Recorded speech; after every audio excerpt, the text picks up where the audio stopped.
खास पैनल है। हमारे साथ इस वक्त जुड़ रहे हैं रवि द्वारा कुंवरजी ग्रुप के, हमारे साथ हैं दीपक पारिक एग्री एक्सपर्ट, हमारे साथ हैं हिमांशु पांडे वेलेंसी इंटरनेशनल के, और साथ ही दिलीप काबरा हैं पल्सेस ट्रेडर हैं। आप सभी का बहुत स्वागत है। और आज हम चर्चा की शुरुआत पल्सेस से करने जा रहे हैं, क्योंकि दालों को लेकर बहुत चर्चा हो रही है। त्योहारों का सीजन आने वाला है, तो क्या त्योहारों पर दाल की महंगाई से राहत मिलेगी या दालों के और दाम और बढ़ेंगे, इसी पर हम बात करेंगे। क्योंकि 8,000 रुपये प्रति क्विंटल चने का भाव हो चुका है। तो पहला सवाल दीपक पारिक जी आपसे, कब तक सर आपसे दालों की महंगाई पर बात होती रहेगी? ये और मुझे लगता है कि दालों की महंगाई की बात ये हम पूरे सीजन करते रहेंगे। पूरे फेस्टिव सीजन के अंदर ये डिस्कशन होता रहेगा, क्योंकि सप्लाई एंड डिमांड के इश्यूज थे एंड वो कंटिन्यू है अभी भी। और आगे जाते हुए मुझे लगता है कि शायद दिवाली पूरी निकल जाएगी, उसके बाद भी दालों के भाव नहीं रुकेंगे। फेस्टिवल सीजन के बाद आई थिंक थोड़ा बहुत करेक्शन है, बाकी मुझे नहीं लगता है कि अगले 3 महीने के अंदर हमको कुछ ज्यादा रिलीफ मिलेगा। अरे भाई साहब, कभी तो अच्छी बात बोल दिया कीजिए, अब रिलीफ वाली बात करिए। अब बहुत हो गया सर दालों की महंगाई, 8,000 रुपये चना, बताइए दीपक जी। नहीं, गलत है। नहीं मिथुन जी ये बात गलत है मुझे भी, लेकिन इसमें हमें ये भी समझना पड़ेगा कि एक तो सप्लाई एंड डिमांड की इश्यूज थे और कुछ पॉलिसी मेजर्स जो सही टाइम पे लेने चाहिए थे वो मुझे लगा कुछ डिले हुए हैं। जैसे चिकपी ओपन करने में थोड़ा सा डिले हुआ। अभी भी हम पिछले 2.5 महीने से बात कर रहे हैं कि रशियन काबुली चना को ओपन अगर होता है तो उससे कुछ इम्पैक्ट आ सकता है। अभी वो एक्शन भी नहीं लिया गया। लेकिन मुझे एक चीज अभी भी थोड़ा सा एक सेटिस्फेक्शन दे रही है कि जिस तरह का हम स्पाइक सोच रहे थे चने में आ सकता है, राइट, कई लोगों ने तो प्रिडिक्ट कर दिया था 100 रुपया भी पार कर जाएगा, वो अब पॉसिबिलिटी अब तो नहीं लगती है, वो पॉसिबिलिटी नहीं है। तो कम से कम रिलीफ ये है कि अभी जितने हाई है इससे ऊपर आप अनदर 5 to 10% मैक्सिमम देख लीजिए, उससे ज्यादा चना नहीं जाएगा। अच्छा काबरा जी, आप बताइए सर, दालों की महंगाई पर लगाम लगेगी त्योहारों के दौरान? दिलीप काबरा जी। ऑलरेडी लगी हुई है मिथुन जी, नमस्कार। तो 8,000 को आप कह रहे हैं लगी हुई है? 8,000 का प्राइस है, आप कह रहे हैं कि लगी हुई है? 8,000 रुपये के तो चना का प्राइस 8,000 रुपया, ये 7,500 7,600, ये भाव में क्यों? इस साल लोग 10,000 की बातें करते कि 100 रुपये हो जाएगा, उसमें तो 20-25 रुपए कम है ना। कोई भी आपने ओपन नहीं किया, काबुली ओपन किया, कुछ भी नहीं किया।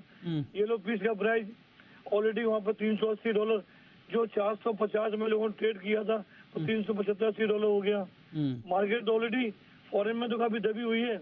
मसूर का $605 में व्यापार हो गया सितंबर अक्टूबर का। अच्छा, तो ये तो 50, 52, 53, 54 रुपए में मसूर भी आ गई। तो ये गवर्नमेंट का जो मोटो था, ये जो दाल का, येलो पीस ने काफी सबको रोक दिया ना, सब तेजियों को। अच्छा, येलो पीस ने आप कह रहे हैं कि तेजी को रोका है। ठीक है, हमारे साथ हिमांशु पांडे भी हैं वेलेंसी इंटरनेशनल के। हिमांशु जी, बहुत स्वागत है आपका। आप बताइए, आपके हिसाब से क्या दालों की महंगाई पर लगाम लगेगी या दाल अभी गलेगी नहीं कंज्यूमर की? धन्यवाद सर। मुझे ऐसा लगता है सर, ये त्योहारों का जो सीजन है ये थोड़ा सा सभी के लिए, सभी दालों में थोड़ा अपसाइड मूव ला सकता है। जो नंबर्स दीपक सर ने बताए, काबरा जी ने बताए, मोरलेस वही है। क्योंकि अभी पूरा जो सीजन टाइम चल रहा है, चाहे वो आप अभी दिवाली की बोलिए, उससे बाद छठ आएगी, उससे पहले अपना गणपति चालू हो जाएगा अभी, तो मोरलेस ये एक तरीके से डिमांड वाला सीजन है। पूरा जो एपिसोड है वो दिवाली या around first week of November के अराउंड है। बट यस, थोड़ा सा अच्छा मूव देखते हैं यहाँ से हम भी in terms of price, be it chana, be it tur, सभी में। सब में तेजी लग रही है आपको? कमाल है भाई साहब। और काबरा जी कह रहे हैं कि महंगाई काबू में है, आप लोग कह रहे हैं कि दाम बढ़ जाएंगे। तो दीपक जी, फिर रास्ता कैसे निकलेगा बीच का, ये बताइए। तो अभी मिथुन जी ऐसा है, जैसे हिमांशु ने बोला, तुअर में देखिए आप, अगर आप देखेंगे पिछले 2 से 2.5 वीक के अंदर 96 रुपए 75 पैसे से 11 आज 105 106 के ऊपर ट्रेड हो रही है। अच्छा, तो ऑलरेडी हम एक अपसाइड तो एक ट्रेंड देख रहे हैं। तुअर के दाम फिर से बढ़ने लगे क्या? तुअर के दाम तो कुछ कम हुए थे बीच में। जी, कुछ कम हुए थे, लेकिन ये वापस रिवर्सल आ गया, क्योंकि अब ये जो दाम गिरे भी थे वो सेंटीमेंट पे गिरे थे। अब सेंटीमेंट इंप्रूव हो गया। सेंटीमेंट एक दो-धारी तलवार होती है, ये दोनों तरफ एक्ट कर सकती है। हमने डोका की मीटिंग में भी मैंने सरकार को ये बोला था कि हमको अभी बहुत ज्यादा खुश नहीं होना चाहिए, क्योंकि सेंटीमेंट के कारण भाव गिरे हैं। एसएनडी थोड़ा सा अगेंस्ट है, तो बी केयरफुल। अब यहाँ से भी अगर आप देखेंगे कि फॉरवर्ड के भाव तो जो भी चल रहे हैं, लेकिन आज अफ्रीका 93 से 96 रुपीस के बीच में बिक रहा है। चाहे अपन तंजानिया की बात करें, मलावी की, मोजाम्बिक की बात करें, मोजाम्बिक से माल कम आने वाला है क्योंकि वहां पे कुछ इश्यूज है। ये इशू है एक्चुअली मनी लॉन्ड्रिंग के, कुछ केसेस चले। म्यांमार में भी ये हुआ, वो भी ब्लैक लिस्ट में है, तो वहां पे भी कुछ है ना इन्वेस्टिगेशन चल रही है। तो दोनों डेस्टिनेशन से थोड़ा माल आने में थोड़ा सा डिले हो रहा है। तो अगर अफ्रीका से अगर आप देखेंगे कुल मिला के 1.25 लाख टन के आसपास माल आना चाहिए अगले 3 महीने के अंदर, ये सफिशिएंट नहीं है। तो इसके कारण लगता है कि यहाँ से एक तेजी है। अभी सोल्यूशन तो एक ही है, मुझे लगता है जो हमने गवर्नमेंट को बोला था, गवर्नमेंट को इमीडिएटली कुछ बफर्स बनाने चाहिए येलो पीस के, जिससे कम से कम और कुछ नहीं तो गवर्नमेंट खुद है ना मटर की दाल या मटर का बेसन ये मार्केट में रिलीज करके एटलीस्ट जो वो तबका है जो अफोर्ड नहीं कर सकता उनको एक राहत दे। अगर ऐसा कुछ करती है सरकार तो इसके अंदर ये कुछ हद तक कंट्रोल ला पाएगी, और मुझे लगता है सरकार को तुरंत करना चाहिए। काबा जी करना चाहिए तुरंत, जो बात पारिक साहब कह रहे हैं करना चाहिए। पारिक जी बोले बराबर है, लेकिन ये तुअर की बातें करते हैं। लेमन लेमन लेमन लेमन को क्या करेंगे तुअर को? तुअर जो है दुनिया में बम्बई के अंदर तुअर 8,000 रुपए में अभी अगले महीने का माल मिल रहा है, अक्टूबर का 8 रुपए 80 रुपए में। 105 की वाले जो हकीकत है 90-95 रेडी बिक रहा है। पीछे के माल तुअर के दाम बढ़े या नहीं बढ़े ये बताइए काबरा जी, कुछ दिनों में क्या तुअर के दाम बढ़े हैं या नहीं बढ़े ये बताइए। ये बाजार पूरा महीना भर यही चलता रहेगा। नहीं अभी बढ़े हैं, पिछले कुछ दिनों में बढ़े हैं तुअर के दाम। कोई सुनिए, एक लेमन का सट्टा होता है चेन्नई बाजार में, उसके बाजार की कोई वैल्यू नहीं है। लेमन वो बर्मा का तुअर है, उसे कोई मतलब नहीं उसका व्यापार का, उसके भाव कुछ भी हो जाए। अच्छा 20 कर रहे हैं 15 कर रहे हैं। अच्छा ये कह रहे हैं लेमन के भाव कुछ भी हो जाए कोई फर्क नहीं पड़ता। पारिक जी बताइए। रेगुलर जो काम है ना वो अफ्रीका का काम है। अभी जो 2-4 लाख टन दूर आने वाली है, कंटिन्यू दूर आएगी। माल में 30-32 हजार टन तो पोर्टों पर लगा हुआ है, 40 हजार टन माल तो। अच्छा दूर आने वाली जनता, ये तुअर 1-1.5 महीना पूरी सप्लाई रहेगी। बताइए पारिक जी, अब लेमन का कोई मतलब नहीं है सर। वही वाली बात है ना, क्या देखिए बोलने में तो मैं अमिताभ बच्चन दिखता हूँ, हाँ तो सच्चाई कुछ अलग है। दिखते हैं इसमें कौन सी बड़ी बात है, आप दिखते हैं वाकई। सच्चाई ये है कि हिंदुस्तान करीब 2.5 लाख टन लेमन इंपोर्ट करता है, राइट। हमारा 7 से 8 लाख टन के ऊपर हमारा इंपोर्ट डिपेंडेंसी है। अब देखिए अगर मोजाम्बिक और म्यांमार अगर ये हमारा 70% अगर तुअर का हमारा जो भी रिक्वायरमेंट है इंपोर्ट का अगर फुलफिल करते हैं तो उनके भाव बड़े इंपॉर्टेंट रहते हैं। काबा जी सही बोल रहे हैं, सट्टा इन्होंने खुद ने बोला। वैसे लगता नहीं मुझे ट्रेडर को बोलना चाहिए कि यहाँ सट्टा चल रहा है। मैं तो काफी दिनों से बोल रहा हूँ, ट्रेडर्स मानते नहीं थे। लेकिन अभी अगर ये सट्टा जो है वही मैं बोल रहा हूँ, जो कि नेगेटिव है, जब उसको मंदी लाने का सट्टा होता है तब ये अच्छी बात है, हम भी खुश होते हैं। लेकिन जब यही सट्टा ऊपर होने लग जाता है तो एक तकलीफ होती है। अगर हम अगले 3 महीने की बात करेंगे तो हमको करीब 7.5 से 9 लाख टन हमको चाहिएगी दाल, सॉरी तुअर, रॉ तुअर। अभी काबरा जी की बात बिल्कुल सही है। अगर बोल रहे हैं कि अगर 2 लाख टन अगर आने वाला है अगले 3 महीने के अंदर, मुझे नहीं लगता 2 लाख टन आने वाला है। 1.5 लाख टन से ज्यादा ना मोजाम्बिक, क्योंकि कंटेनर ही नहीं है। इनफैक्ट एक अभी बड़ा बल्क वेसल आने वाला है, वो मुश्किल से 33 हजार टन ना मोजाम्बिक से माल ला पाया है। तो अवेलेबिलिटी नहीं हो रही है। अब इस सिनेरियो में जब आपका डिमांड 7.5 से 8 लाख टन है और आपके पास अवेलेबिलिटी इंडिया के अंदर कुल मिला के 2.5 लाख टन से ज्यादा आपको देसी नहीं मिलेगी आज की तारीख में। 1.5-2 लाख टन अगर काबरा जी की बात भी मान लेता हूं मैं, तो भी आपका डिमांड के सामने सप्लाई बहुत कम है। और ये एसएनडी सर एक्चुअली क्या सट्टा एक लेवल तक ही चलता है, उसके बाद एसएनडी किक इन करता है। तो मैं तो बोल रहा हूँ जो भी सट्टा करने वाले लोग हैं प्लीज मत कीजिए। खाने की चीज इतनी इंपॉर्टेंट है, आपके पास सोना है, चांदी है। आप ये किसको कह रहे हैं? ये बात आप काबरा जी को कह रहे हैं सट्टा मत कीजिए? तो काबरा जी नहीं बोला कि सट्टा हो रहा है, तो काबरा जी आपको कह रहे हैं सट्टा मत कीजिए। काबरा जी सुनिए, दीपक जी कह रहे हैं आपको सट्टा मत करिए। आप पहले सट्टा करते हैं, बताइए। आप पूरी बात सुनिए।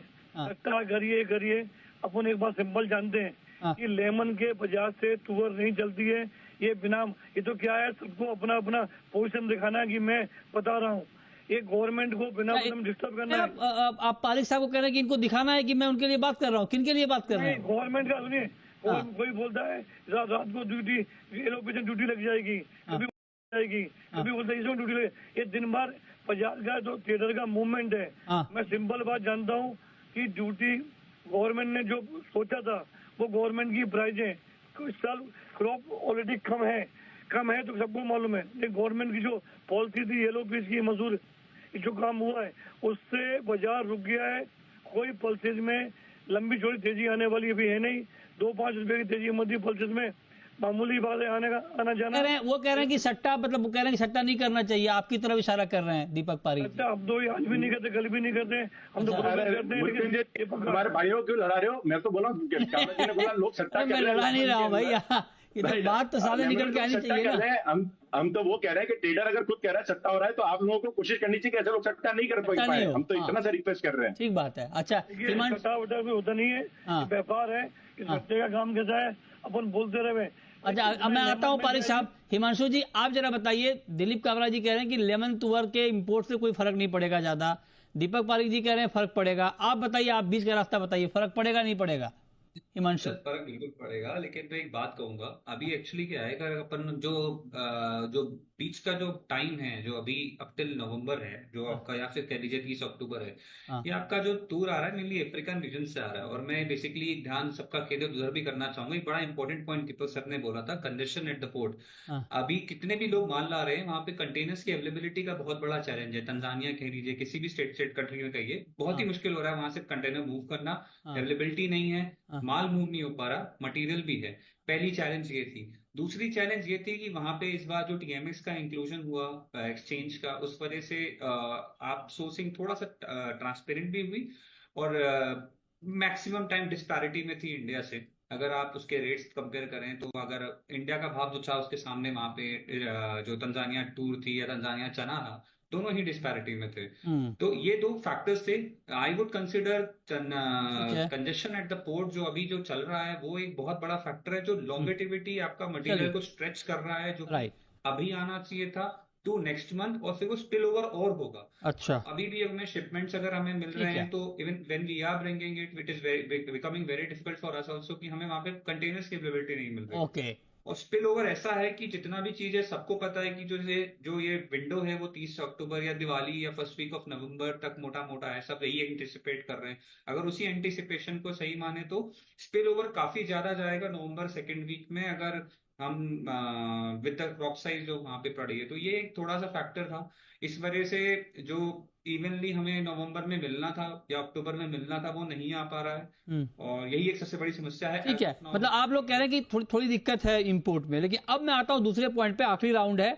अब जरा दीपक जी आप बताइए, दो डिमांड इस वक्त बहुत तेजी से हो रही है पल्सेस मार्केट में। एक तो ये कि जो पीली मटर है उस पर इंपोर्ट ड्यूटी लगा देनी चाहिए, बढ़ा देनी चाहिए, ताकि पीली मटर के इंपोर्ट को हम थोड़ा डिस्करेज करें, क्योंकि यहाँ पर दाम बहुत गिर गए। ये डिमांड हो रही है इंडस्ट्री की तरफ से। एक तो ये, दूसरी डिमांड है काबुली चने से इंपोर्ट ड्यूटी या तो हटा दें या घटा दें। अब इन दोनों डिमांड पर आपकी राय क्या है? देखिए, जो पीले मीटर वाला जो है वो देखिए वो इशू तो खत्म हो गया है, 31 अक्टूबर पे वो एक्सपायर होने वाला है, राइट। अभी आप उसको रोक के बढ़ा के उससे कुछ फर्क होने नहीं पाला है। जितना माल ऑलरेडी बुक हो गया आ गया है, और मुझे लगता नहीं है कि उसके अंदर कुछ गवर्नमेंट को अभी अब करने की जरूरत है। पहले शायद करते तो कुछ फर्क पड़ता, बाकी अब जितना माल आना था इतना आ चुका है, उससे मुझे नहीं लगता कि आगे जाके कुछ फर्क पड़ने वाला है। हाँ, 31 अक्टूबर के बाद इनको बिल्कुल एक्सटेंड नहीं करना चाहिए, नहीं तो वो हमारे भारत के किसानों के अगेंस्ट जाएगा। ये मैंने सरकार को ये रिक्वेस्ट भी की है विद फोल्डेड हैंड्स कि ऐसा प्लीज एंश्योर कीजिए 31 अक्टूबर के बाद ये एक्सटेंड नहीं हो। जहां तक काबुली की बात है, मुझे लगता है कि चना अगर रुका हुआ है, राइट, उसके अंदर एक ये सेंटीमेंट भी प्ले कर रहा है कि शायद काबुली खुल जाए, इसलिए लोग फ्यूचर की पोजीशंस नहीं ले रहे हैं। तो अगर सरकार उसकी ड्यूटी गिरा देती है या नील कर देती है, मुझे लगता है गिराने का तो मतलब नहीं, अगर करना चाहिए तो नील करना चाहिए। तो उसका काफी सेंटिमेंटल इंपैक्ट आएगा।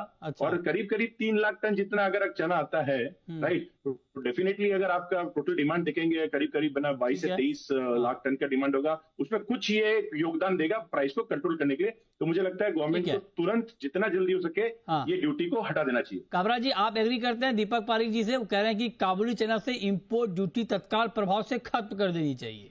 क्यों खत्म? अभी नए काम करने का, नए व्यापार खत्म करने का है, इसकी ड्यूटी हटाओ। सिंपल बात है सर, अगर ड्यूटी हटाएंगे, ऑस्ट्रेलिया जो 850-900 व्यापार हुआ था वो $800 मिल रहा तो नवंबर दिसंबर। ऑस्ट्रेलिया में ऑलरेडी बम्पर क्रॉप है, यहाँ पर बम्पर क्रॉप है। ड्यूटी का व्यापार हटाने से नया सेक्टर खुल जाएगा। नया सेक्टर खुलने से कोई मतलब जो इंडिया का एक्सपोर्ट करता है काबुली वाला, वो एक्सपोर्ट सेक्टर ऑलरेडी बंद हो जाएगा। जो गवर्नमेंट को इनकम होती है एक्सपोर्ट की, वो डिस्टर्ब करने वाला काम है। अच्छा, डिस्टर्ब करने वाला काम है। अच्छा, तो दीपक जी कह रहे हैं कि डिस्टर्ब हो जाएगा। आपकी बात से बिल्कुल सहमत नहीं है काबरा जी, कह रहे हैं बिल्कुल आप गलत सलाह दे रहे हैं। सर अभी पहली बात तो बोल रहे हैं कि बम्पर प्रोडक्शन इंडिया में, सर चना अभी तक सोई नहीं हुआ और ये बम्पर लेके आ रहे हैं, राइट? कुछ तो अपन लॉजिक लगाना चाहिए। सेकंड ऑस्ट्रेलिया की बात कर रहे हैं काबरा जी, एक बार मैं खत्म करूं सर, फिर आप बोलिएगा, बड़े भाई हैं आप, राइट? सेकेंडली इन्होंने बोला कि ना ऑस्ट्रेलिया के अंदर बम्पर क्रॉप है, राइट? अभी सर अब ऑस्ट्रेलिया का तो माल नवंबर में आएगा, आपकी समस्या है फेस्टिव सीजन, अगले 3 महीने में ऑस्ट्रेलिया से क्या आएगा सर? जीरो, एक दाना नहीं आने वाला है। हमको देखना है कि भारत के जो कंज्यूमर्स हैं सर, सारे के सारे ऐसे नहीं है कि जो 80 रुपए के चने को भी अफोर्ड कर सके, लेकिन उनके पास ऑप्शन नहीं, करना पड़ रहा है। अगर यहाँ से अगर चना बढ़ता है, जो मुझे नहीं लगता है 8 से 10% ज्यादा बढ़ेगा, लेकिन अगर सरकार उनको एक राहत देना चाहती है तो इसमें गलत क्या? जहां तक गलत क्या काबरा जी बताइए। काबुली और नहीं सर, एक चीज और ऐड करनी थी मिथुन जी, जो बोला कि ना काबुली का बिजनेस को इंपैक्ट होगा ट्रेड को। सर काबुली तो इंटरनेशनल मार्केट में एक्सपोर्ट ऑलरेडी कर रहा है, आप कम्पीट कर रहे हो रशिया से, आप सबसे ऑलरेडी कम्पीट कर रहे हो, कोई फर्क नहीं पड़ने वाला। काबरा जी को सुन लीजिए जी। भैया गलत ये है कि आप खुद सोचिए, लास्ट 4 महीने पहले ये लोग भी लोगों ने किया था, इम्पोर्ट खुलने वाला है, कुछ 4 लोगों को मालूम पड़ा, इम्पोर्ट का माल ले लिया, लोगों ने कमाए, व्यापारी पूरा मर गया। काबुली में क्या होगा? सबकी लॉबी लगी हुई है और लोगों का माल ऑलरेडी पोर्ट पे आए पड़े हुए, उनका माल अंदर घुस जाएगा बगैर ड्यूटी के, किसी ट्रेडर माल नया लेगा और मरेगा। मतलब ऐसा काम हो गया है जो 4 लोग बोलने में गवर्नमेंट मान के काम। आप ये कह रहे हैं, आप ये कह रहे हैं काबरा जी की दीपक जी माल घुसवा रहे हैं अंदर? सभी का सर्वे कराइए, डॉक्टर मारा पड़ा हुआ है ऑटो के पास। नहीं चलो अच्छी बात है। नहीं सर मेरे को अभी थोड़ा सा इंटरवेंशन करने दीजिए। अभी इन्होंने बोला कि जो पोर्ट पे माल पड़ा वो अंदर घुस जाएगा। सर वो माल अगर यहाँ पे पड़ा है तो एडवांस लाइसेंस के अंडर आया होगा, उसके रूल्स एंड रेगुलेशन कोई नहीं आया एडवांस, राइट, उसके सामने आपको एक्सपोर्ट। सर अभी है ना काबरा जी को रुकिए सर, काबरा जी अपन सर आप इस तरह से डिबेट मैं नहीं करता सर, सॉरी, तो आप बोलते रहिए। फ्री पोर्ट है, कैसे कोई इंटरनेशनल माल नहीं आया है, फ्री पोर्ट है, फ्री पोर्ट है वो कह रहे हैं। चलिए अब इस पे हिमांशु की राय लेते हैं। हिमांशु आप बताइए आपके हिसाब से क्या होना चाहिए काबुली चने में और पीली मटर में? सर मैं काबुली चने के बारे में बोलूंगा कि अगर बाई चांस ये हो भी जाता है तो द नियरेस्ट शिपमेंट टाइम जो है आपका वो 25 से 30 दिन बाद हिट करेगा ये। और अगर हिट भी किया तो हमारे को जो अभी सबसे पीनल जो प्राइस है इसकी हम बार बार बात कर रहे हैं, फेस्टिव सीजन की बात कर रहे हैं। मैं उस पॉइंट से बाय कर रहा हूँ कि अगर मान लो जितना भी मटेरियल इंडिया में आता है तो अगर अवेलेबिलिटी आई भी तो उस हमेशा नवंबर के फर्स्ट वीक के बाद ही जाएगी कहानी। तो इस वजह से अगर आप वैसे देखें तो अगर कोई फायदा नहीं है। अगर आज कल भी खोल दे, मतलब सब कुछ हो जाए तो कितना ट्रांजिट टाइम है? 20 से 22 दिन तो लगेंगे ही लगेंगे कहीं ना कहीं जा जाके। आप जोड़ लीजिए आज में। तो मतलब आप कह रहे हैं इंपोर्ट से कोई फायदा नहीं होगा अभी, हालांकि ये डिबेट चलती रहेगी। होगा, चलिए बिल्कुल होगा। बट आपके जो टेन्योर है, आप टेन्योर कम है का टारगेट कर रहे हो 30 अक्टूबर का या 30 नवंबर का। 30 अक्टूबर का टेन्योर टारगेट करो, थोड़ा मुश्किल है, थोड़ा मुश्किल है। चलिए देखते हैं आगे क्या होता है इसमें। बहुत शुक्रिया हिमांशु जी आपका, दीपक पारिक जी आपका, दिलीप काबरा जी आपका। कभी आगे डिटेल में इस पर और बात करेंगे, स्पेशल शो करेंगे इसके ऊपर डिबेट में, और आप तीनों को रखेंगे ताकि थोड़ी गर्मा गर्म बहस होनी चाहिए, तभी अच्छी बात सामने निकल कर आती है। बहुत शुक्रिया।